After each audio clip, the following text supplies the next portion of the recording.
घरी आते आणि मला काढून देते साहेब. शाळेत काढून देते. माझे बंदूक राहिले त्याचे मग येत नव्हते. खोटं खोटं ना, खोटं खोटं ना. खोटं नाही आहे ना खरंच. अगं पण आता तुला भूक लागली का? भूक लागली का तुला? मग हा का? पिंट्याला बोलावं ना माझ्याकडे. आणि ते गेले आता त्यांच्या वर्गात.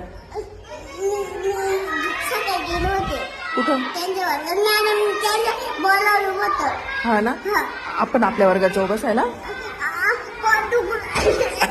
खरं खरं का? खरंच मॅडम. अगं बाई, आराध्या. आज भाऊच्या नाही का? हो येणार आहे ना पाऊस. नाही मला पावसाची भ्या वाटते. बाबा गेले तर भ्या वाटते पावसाची. नाही येणार. आपण पावसाला सांगू आज येऊ नको. नाही आराध्याला भीती वाटते. मग तू बसशील ना वर्गात आता?